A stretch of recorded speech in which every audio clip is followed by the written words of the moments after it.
Boa noite, meus queridos irmãos. Nós estamos aqui com um único propósito, que é adorar, e gostaria de iniciar convidando os irmãos para fazermos uma oração. Querido Deus, bondoso Pai, obrigada, Senhor, pela oportunidade que temos de louvar o Teu santo nome. Obrigada porque o Senhor nos dá motivos a cada dia para isso. Nós queremos pedir que aceite nesse momento nosso débil louvor, trabalhe através das nossas mentes e nos toque através da sua palavra, Senhor. Em nome, por amor de Jesus. Amém. Estamos aqui por um único motivo, que é adorar a Deus. Então, vamos falar sobre esse Deus incrível que nós temos cantando Tu és o meu Deus.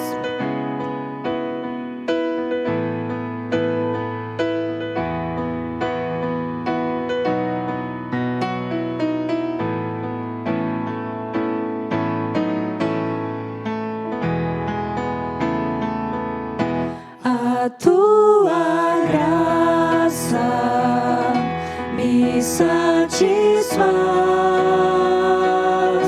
tua presença restaura a paz. A tua graça me satisfaz, tua restaura a paz. Cante bem forte com a gente em casa. A tua força me sustenta,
continuar nosso louvor com essa música linda, Eu Me Rendo.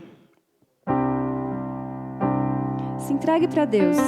Nós sabemos que estamos vivendo um momento difícil, mas Ele sabe de todos os seus desejos, sabe dos seus temores, sabe da sua situação. Então, se entregue a Ele. É a única coisa que Ele te pede.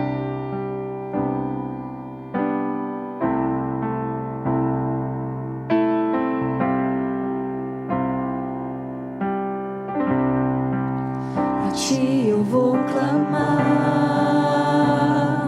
pois tudo vem de Ti e tudo está em Ti. Por Ti vou caminhar, Tu és a direção, o sol a me guiar. Tudo pode passar, Teu amor jamais me deixará. Sempre há de existir um novo amanhã preparado pra mim. Agora, de todo o coração. Eu me rendo aos Teus pés, és tudo que eu preciso pra viver. Eu me lanço aos Teus braços, onde encontro meu refúgio.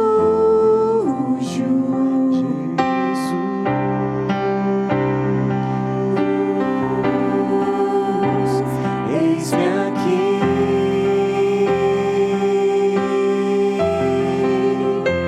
Jesus.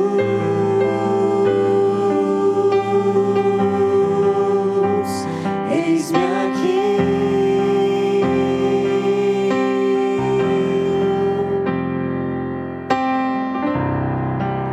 A Ti eu vou clamar, pois tudo vem de Ti e tudo está em Ti. Por Ti vou caminhar, Tu és a direção, o sol a me guiar. Tudo pode passar, Teu amor jamais me deixará. Sempre há de existir um novo amanhã preparado pra mim.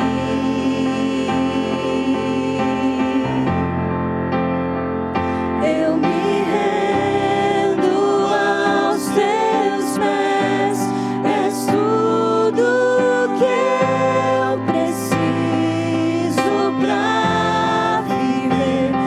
Eu me lanço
Deus seja louvado.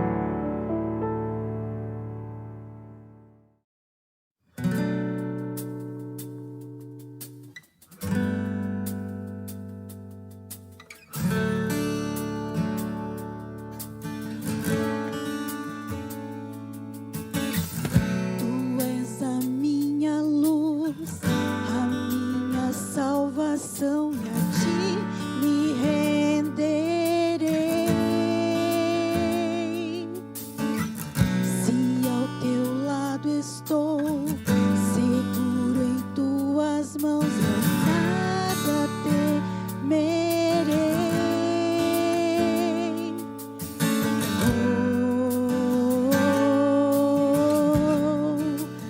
Tu és santo, ó Senhor.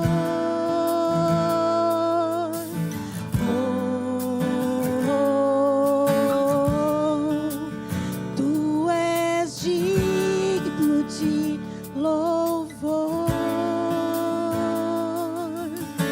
Só em ti confiarei, eu nada temerei. Em frente eu irei, pois eu sei que vivo estás e um dia voltarás no céu pra nos buscar, pra sempre reinarás. Aleluia.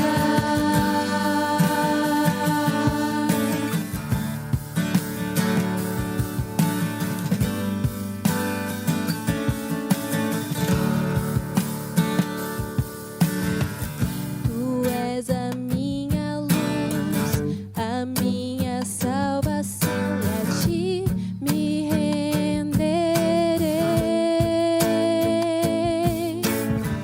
Se ao teu lado estou, seguro em tuas mãos, eu nada temerei.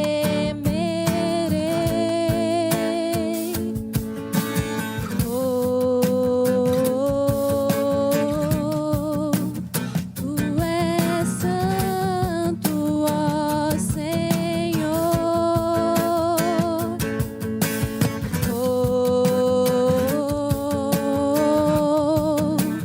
Tu és digno de louvor.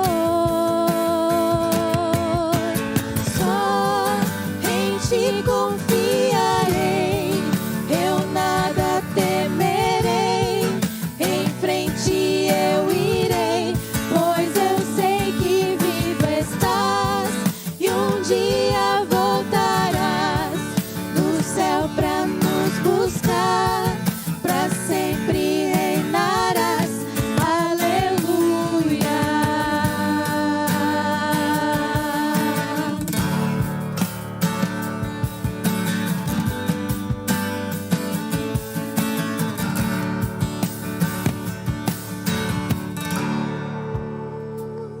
Vem Jesus,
amigos, prazer estar com vocês mais uma vez para darmos continuidade aos nossos cultos especiais, os nossos domingos, onde nós estamos estudando o livro do Apocalipse, que tem por título Apocalipse, Revelação de Esperança. Mas antes de entrarmos no tema de hoje, convido você que feche seus olhos para juntos orarmos a Deus.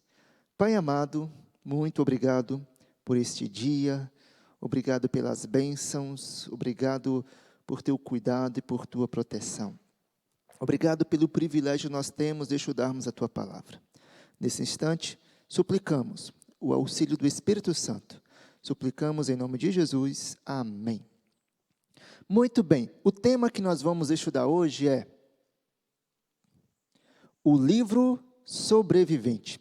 Nós vamos estudar qual a importância da Bíblia em nossa vida. Vamos ver também como que Deus ele preservou através da história sua palavra para que ela chegasse até nós hoje. E como no decorrer da história, Satanás ele tem lutado de uma forma poderosa para tentar tirar a palavra de Deus de nossas mãos. Mas apesar dos esforços de Satanás, Deus, ele luta a nosso favor, Deus, ele nos ajuda e Deus, ele preserva a sua palavra para que nós venhamos ter acesso à palavra de Deus, que é a Bíblia Sagrada.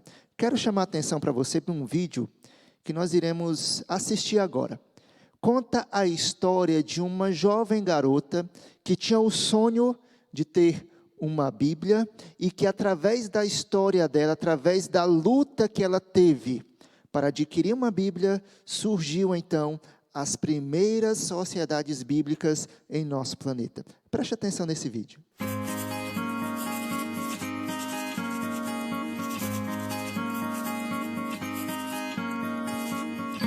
Esta é a história de Mary Jones, uma menina que vivia com os pais numa casa simples no país de Gales.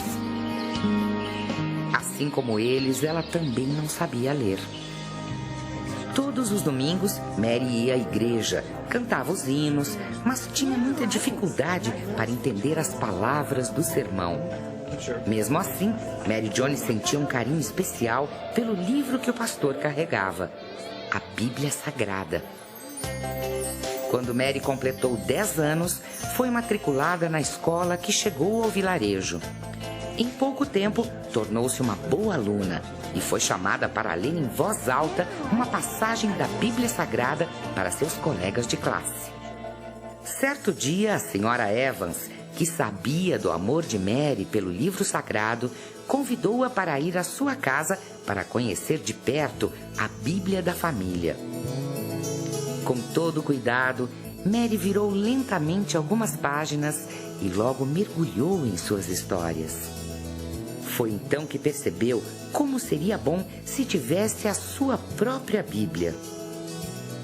Mas naquele tempo era muito difícil conseguir uma Bíblia, pois era um livro muito caro e raro de ser encontrado. Mas Mary estava decidida. Começou a trabalhar duro e guardar cada centavo que ganhava. Após 6 anos de dedicação, finalmente conseguiu juntar o suficiente para comprar um exemplar do livro sagrado. Porém, ainda havia mais um obstáculo para conquistar o seu desejo. Mary teria de percorrer longos 40 quilômetros até a cidade de Bala, único lugar onde era possível comprar Bíblias. Em busca de seu sonho, Mary, agora com 16 anos, seguiu viagem com a bênção dos pais e de Deus. A pé e descalça, atravessou vales, ribeirões. Cansada, chegou a duvidar se alcançaria o seu objetivo. Anoiteceu e as luzes ao longe fizeram o coração de Mary disparar. Era a cidade de Bala. Ali percorreu casa por casa à procura do pastor Thomas Charles, o homem que poderia ter a Bíblia que ela tanto desejava. Na casa do pastor, contou toda a sua história. Ele ouviu cada palavra, mas ao final lamentou: a única Bíblia em galês já está reservada para outra pessoa. Neste momento, a esperança deu lugar à decepção e ao sofrimento. E ela perguntou: então vou voltar para casa de mãos vazias, sem a minha Bíblia? Mary chorou, desconsolada. Sensibilizado com a história de Mary Jones, o pastor lembrou que outro comprador também falava outros idiomas e decidiu: você merece ter a sua Bíblia. Aqui está. As lágrimas de Mary deram lugar a um imenso sorriso de satisfação e alegria. Ela abraçou sua Bíblia e agradeceu emocionada: obrigada, muito obrigada, pastor. Assim, ela começou sua viagem de volta, cheia de felicidade e abraçada à sua Bíblia. Quando chegou em casa, foi recebida de braços abertos pelos pais. Naquela noite, a família Jones se reuniu e, pela primeira vez, Mary abriu a Bíblia em sua casa e leu o Salmo 150. Aleluia! Louvem a Deus no seu templo. Louvem o Senhor pelas coisas maravilhosas que tem feito. Todos os seres vivos, louvem o Senhor. Aleluia! A família Jones agradeceu a Deus pelo maravilhoso tesouro, uma Bíblia na sua própria língua. Foi assim que Mary Jones se tornou parte de uma grande história. Depois desse dia, o pastor Thomas Charles reuniu outros líderes de igreja para que se dedicassem a fornecer mais Bíblias ao país de Gales. E a ideia deu tão certo que foi criada uma sociedade bíblica para fornecer Bíblias ao mundo inteiro. Assim nasceu, em 1804, a primeira sociedade bíblica. Em todo o mundo foram criadas sociedades bíblicas. E em 1948 foi fundada a Sociedade Bíblica do Brasil, que hoje é uma das que mais distribui o livro sagrado. Junto com outras mais de 140 sociedades bíblicas espalhadas pelo mundo, vem realizando o sonho de muitas Mary Jones, de diversas partes do planeta.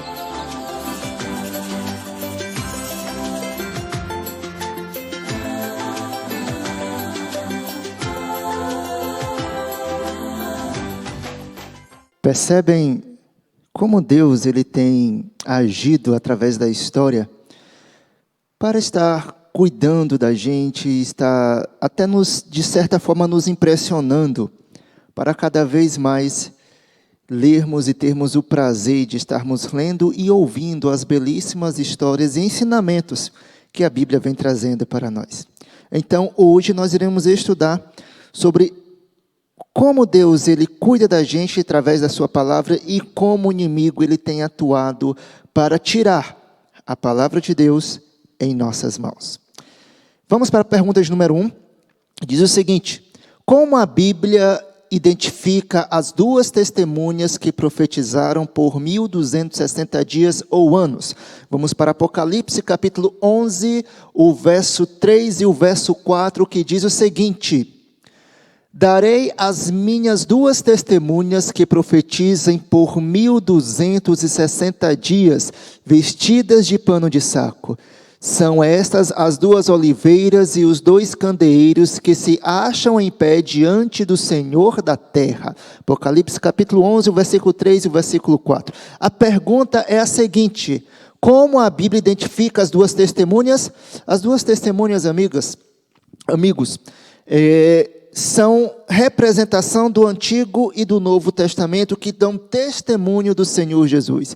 E fala o texto que elas profetizaram, elas deram testemunho de Deus durante 1260 dias.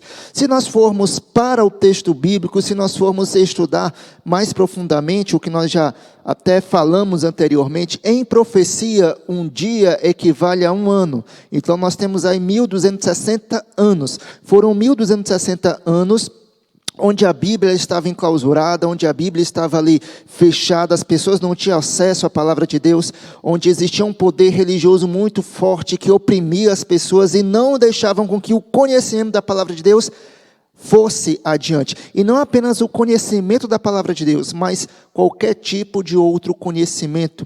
Esse período é chamado da Idade das Trevas, onde as pessoas eram impedidas de ter acesso à palavra de Deus e de avançar intelectualmente, porque se eles fossem contra aquilo que a igreja dissesse na época, eles estariam sendo contra Deus, entre aspas, né? Ou contra a vontade de Deus. E aí eles seriam perseguidos, seriam excomungados, seriam lançados fora da igreja. Mas durante esse período, as duas testemunhas, o Antigo e o Novo Testamento, eles ainda permaneceram vivos, testemunhando contra esse poder opressor. Pergunta de número 2. Qual é o resultado do conflito após o período de perseguições entre a besta que sobe do abismo e as duas testemunhas? Sobre essa besta, nós iremos estudar ela mais a fundo daqui a alguns dias. Mas vamos ver qual é a ação dessa besta sobre as duas testemunhas. Apocalipse capítulo 11, o versículo 7 diz o seguinte: quando tiverem então concluído o testemunho que devem dar, a besta que surge do abismo pelejará contra elas e as vencerá e matará. Então veja só, esse poder, ele viria contra as duas testemunhas, ou seja, a palavra de Deus, Antigo e Novo Testamento. Com isso, esse poder, essa besta, que é o próprio Satanás, o próprio poder de Satanás, ele viria contra a palavra de Deus de uma forma tão poderosa que ela seria dada como morta. Não se encontraria mais, as pessoas iriam procurar o conhecimento da palavra de Deus, mas ele estaria rejeitado, estaria longe, seria rejeitado por esse poder. Mas vamos continuar vendo o que mais a Bíblia fala para nós sobre este tema. Pergunta de número 3. Por quanto tempo as duas testemunhas permaneceriam sem vida? Vamos continuar em Apocalipse, o capítulo 11, agora o verso 11 e o verso 12. E nós lemos o seguinte: mas, depois dos 3 dias e meio, um espírito de vida, vindo da parte de Deus, neles penetrou. E eles se ergueram sobre os pés, e aqueles que os viram sobreveio grande medo. E as duas testemunhas ouviram grande voz vinda do céu, dizendo-lhes: subi para aqui. E subiram ao céu numa nuvem, e os seus inimigos as contemplaram. Veja só, o texto que nós lemos, as duas testemunhas, né, elas foram ali perseguidas, foram tidas como mortas durante 3 dias e meio. Em profecia, como eu falei anteriormente, dias equivalem a anos. Então, quando nós falamos 3 dias e meio, nós estamos falando de 3 anos e meio. O que aconteceria nesses 3 anos e meio? Quando nós olhamos ali para a história da humanidade, e nós vamos para um período especial da história da humanidade, onde nós nos deparamos com a época da Revolução Francesa. Quando nós estudamos a profecia, nós tivemos ali, como eu falei o tempo anterior, 1260 dias ou 1260 anos, onde a Bíblia estava ali enclausurada. Depois desse período, nós tivemos ainda 3 anos e meio. E esses 3 anos e meio, a Bíblia ela foi tida como morta. Na profecia bíblica, e nós vamos ver isso com mais detalhes semana que vem, nós percebemos o seguinte, que esses 3 anos e meio, eles correspondem ao reinado do terror na Revolução Francesa. Olha só esse quadro que eu vou mostrar para vocês.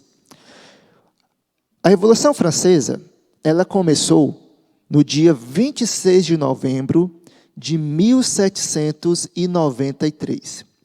Durante esse período de 3 anos e meio, vários decretos foram feitos, a maioria deles tentando abafar a religião. Por que isso aconteceu? Por um motivo bem simples e bem claro. Durante 1260 anos, a Igreja Católica ela tinha em suas mãos um poder muito forte, um poder tanto político quanto religioso. E durante esse período, ela perseguia e ela dava as ordens, e quem era contra a sua vontade, eles eram perseguidos, eram presos, muitos foram mortos por não acatarem as ordens da Igreja Católica. E muitos cientistas, muitos pensadores, muitos filósofos tiveram que voltar atrás às suas teorias, porque muitas delas iam em desacordo com aquilo que a Igreja ensinava. Com isso, nós tivemos duas consequências muito graves. Nós tivemos um período de escuridão espiritual e também tivemos um período de escuridão intelectual.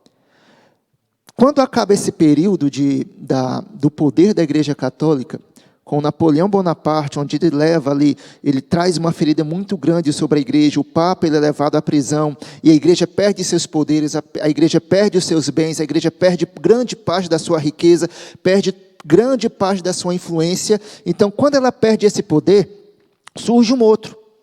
E é dada agora a oportunidade das pessoas expressarem a sua própria vontade. Como a religião, há pouco tempo atrás, era um símbolo de opressão, e as pessoas estavam oprimidas para não pensar e para não expressar a sua vontade, quando a igreja deixa de ter esse seu poder, agora a igreja ela tem uma ideia de algo nocivo para a sociedade.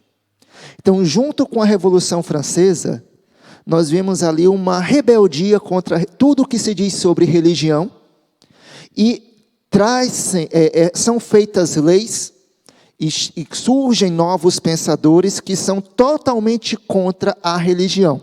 E veja só alguns dos decretos que foram feitos durante esse período do chamado Reinado de Terror da Revolução Francesa. Como eu disse, começou em 26 de novembro de 1793. A Assembleia Legislativa da França declarou a não existência de Deus. Então, aquele país é declarado um país ateu, a não existência de Deus. Com isso, Bíblias foram queimadas em praça pública. As igrejas, elas foram fechadas. A semana, que é de 7 dias, ela passa agora a ter 10 dias. Com isso, é deixado de fora o dia de adoração, o sábado, onde nós lembramos que existe um Deus criador e redentor. Com essas ideias, o criacionismo é deixado de lado e começa a ter força o evolucionismo. É consagrado então um dia em cada 10 para a orgia e a blasfêmia. E uma mulher imoral foi nomeada a deusa da razão e deveria ser adorada. Isso durou durante 3 anos e meio. Mas com o passar do tempo, aí você percebe como o ser humano ele se torna, o que ele vira quando ele se afasta de Deus. A perversão começou a crescer cada vez mais. A imoralidade começou a crescer cada vez mais. A criminalidade começou a crescer cada vez mais. Com isso, houve a necessidade de voltar ao que era antes. As igrejas passaram a ser abertas, a Bíblia passou a ter acesso às pessoas novamente, a semana volta a ter 7 dias novamente, mas esse período de terror durou 3 anos e meio e vai de 26 de novembro de 1793 até 17 de julho de 1797. Vamos passar então, pergunta de número 4. Qual era o alcance da pregação do Evangelho eterno antes da volta de Jesus? Então, na pergunta anterior, nós vimos um poder forte de Satanás sobre a Bíblia, sobre aquilo que se diz religião.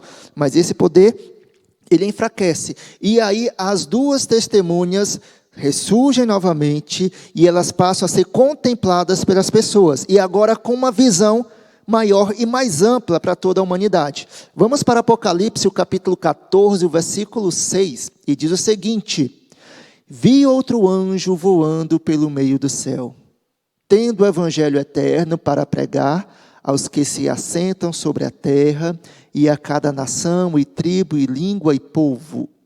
Então veja só, essa é a grande missão. Quando nós lemos anjos, anjos são mensageiros. E essas mensagens que devem ser proclamadas de pregar o evangelho para todas as pessoas, para toda tribo, língua, povo e nação, não é para os anjos não. São para nós seres humanos. Nós somos os mensageiros. Os anjos ali são apenas simbologia da mensagem, dos mensageiros, mas quem deve proclamar somos nós, os seres humanos. Nós somos estes mensageiros. Pergunta de número 5. Qual é a primeira mensagem especial de Deus para os últimos momentos da história deste mundo? Ainda em Apocalipse, o capítulo 14, agora o versículo 7. E diz o seguinte: dizendo em grande voz: temei a Deus e dai-lhe glória, pois é chegada a hora do seu juízo. E adorai aquele que fez o céu e a terra e o mar e as fontes das águas.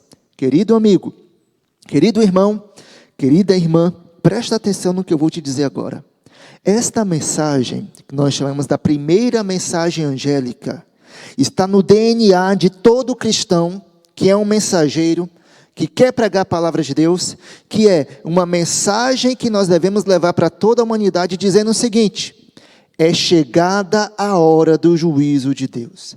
Arrependam-se dos seus pecados, convertam-se ao Senhor Jesus, entreguem a vida a Ele e adorem aquele que fez os céus, a terra, o mar, tudo que neles há, a fonte das águas. Adorem o nosso Senhor Jesus. E qual é o dia que fala que Deus é o Criador? É o sábado. É a mensagem que nós devemos levar para as pessoas. Uma das mensagens. Vamos então para a segunda mensagem que nós devemos levar para o mundo. Apocalipse capítulo 14, versículo 8. E diz assim: seguiu-se outro anjo, o segundo, dizendo: caiu a grande Babilônia, que tem dado a beber a todas as nações do vinho da fúria da sua prostituição. Quem é Babilônia? Aqui diz que a mensagem que nós devemos dizer é que caiu a grande Babilônia. Quem é Babilônia? Babilônia é símbolo de confusão. E aqui nós estamos falando de uma confusão religiosa, onde existe ali um sincretismo religioso, onde as pessoas estão todas enganadas ou todas ali embriagadas, como se estivessem embriagadas com tanta mensagem falsa. E esse poder religioso vai estar embriagando as nações, levando as pessoas para se afastar de Deus, usando inclusive a própria Bíblia para fazer esse jogo sujo. Mas veja só, a mensagem que nós devemos levar para as pessoas é que saiam do meio desta Babilônia. Quem é essa Babilônia, pastor Carlos? Aguarda um pouquinho, quando nós estivermos estudando Apocalipse capítulo 13, Apocalipse capítulo 17 e Apocalipse capítulo 18, nós iremos desvendar e vamos dizer quem é esta Babilônia. Mas o fato é o seguinte, eu quero chamar a atenção de vocês, é que nós devemos levar a mensagem para as pessoas, dizendo para sair desta Babilônia enquanto há tempo. Esta é a segunda mensagem angélica que devemos proclamar para todas as pessoas no mundo inteiro.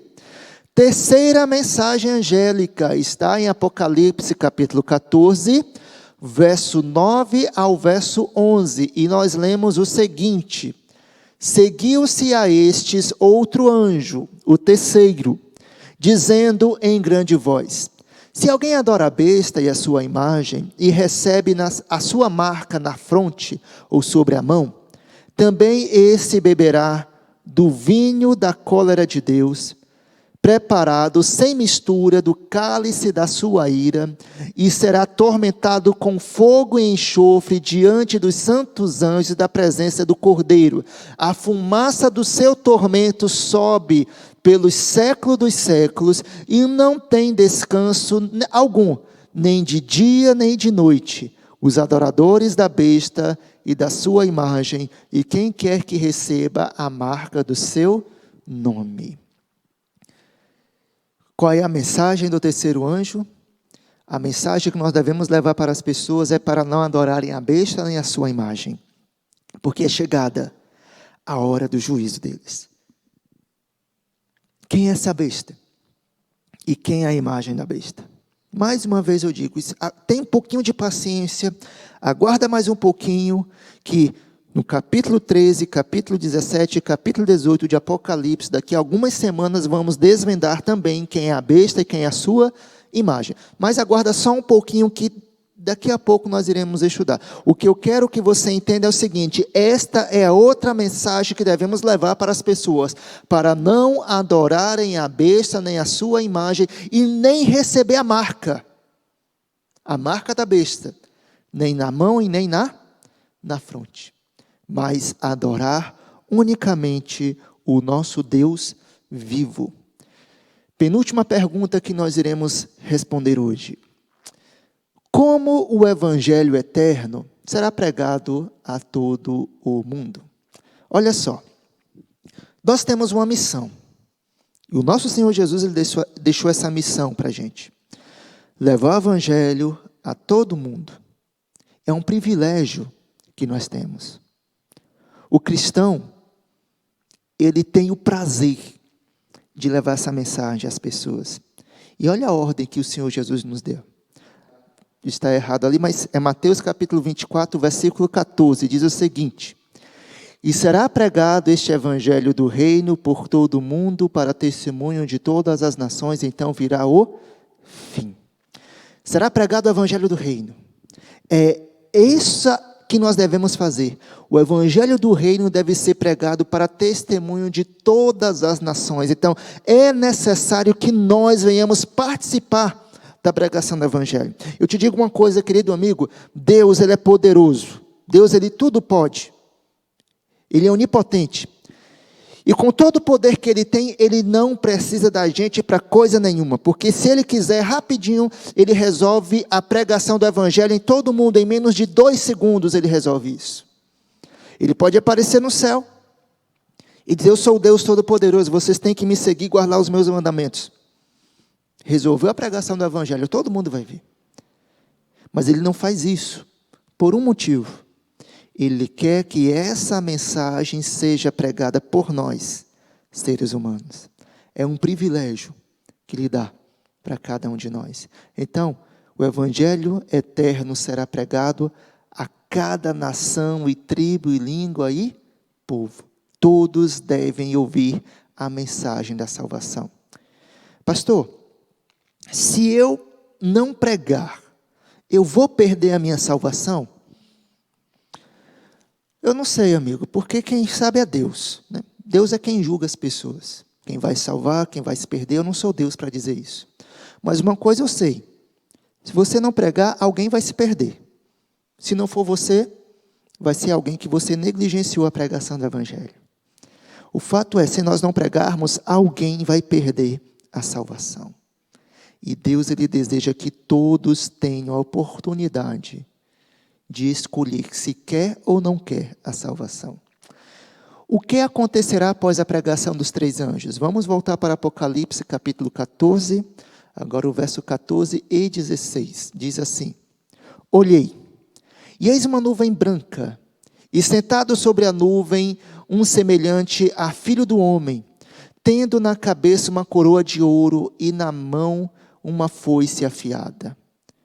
Outro anjo saiu do santuário, gritando em grande voz para aquele que se achava sentado sobre a nuvem: toma tua foice e ceifa, pois chegou a hora de ceifar, visto que a seara da terra já amadureceu. E aquele que estava sentado sobre a nuvem, passou a sua foice sobre a terra, e a terra foi ceifada. O que é que vai acontecer? A terra será ceifada. Qual é o nosso papel? O nosso papel, querido amigo, como cristão, como aqueles que são adoradores a Deus, como aqueles que amam a Deus, é levar a sementinha do Evangelho e irmos deixando pela beira do caminho.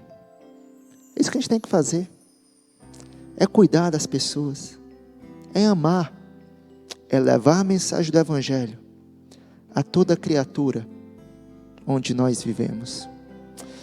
Eu tenho certeza que tem muita gente que você ama, que você quer ver lá no reino dos céus. Eu tenho certeza também que tem muitas pessoas que talvez nem gostem da gente, mas a gente tem que levar a mensagem do Evangelho para eles também. É um privilégio nosso pregar a palavra de Deus. Ame as pessoas, ame o seu próximo, ame o teu próximo como a ti mesmo. Sabe, alguém chegou para você um dia e falou o seguinte: meu amigo, Deus ele te ama, Ele quer te salvar, então agarra com todas as forças que você tem a salvação, e não solta não. E você agarrou e nunca mais soltou. Deus ele te amou de tal maneira que enviou seu Filho a este mundo para morrer em teu lugar e te dar salvação. Mas não fica com a salvação só para ti não. Leva a mensagem da salvação para todos que estão ao teu redor. Está vendo essa imagem aqui que nós projetamos? Está vendo esse abraço aí que Jesus está dando? Está vendo esse abraço? Não deve ser apenas seu não. Esse abraço é para você, é para o seu pai, é para a sua mãe, é para a sua irmã, é para o seu irmão, é para o seu tio, é para a sua tia, é para o seu primo, é para a sua prima, é para o seu avô, é para a sua avó, é para o teu vizinho, é para o teu colega de trabalho, é para as pessoas que estão andando na rua, é para todo mundo. Então ama o teu próximo como a ti mesmo. Prega o Evangelho, ama o Senhor Jesus, exala o amor de Deus para todos que estão ao teu redor. Querido amigo, querido irmão e querida irmã, que Deus te abençoe, que Deus te guarde e que você tenha a vontade de sair da sua zona de conforto e pregar o Evangelho às pessoas. Estamos vivendo em um momento muito propício para a pregação do Evangelho. As pessoas estão lá em casa, não tem muito o que fazer, estão em quarentena. E talvez existam pessoas até que você faz tempo que você nem converse com ela, mas agora está conversando pela mensagem do WhatsApp, pelo telefone, pelas redes sociais, por e-mail. Então pega um estudo bíblico, tem vários em forma digital, e envia para ele. Ou então simplesmente, aqui embaixo tem um botãozinho chamado compartilhar, tá bom? Vai aqui no canal do T7 da Igreja Adventista aqui de Taguatinga, escolhe algumas pregações e compartilha para essas pessoas, mas prega de alguma forma para elas. Que Deus te abençoe desde agora e para sempre. Amém. Feche os teus olhos e vamos orar ao Senhor Jesus. Senhor amado, Deus querido, obrigado por teu amor, obrigado por tua proteção. Nos dá um restante de noite em tua companhia e uma feliz semana. Suplicamos e agradecemos em nome do Senhor Jesus. Amém. Que Deus te abençoe desde agora e para sempre. Amém.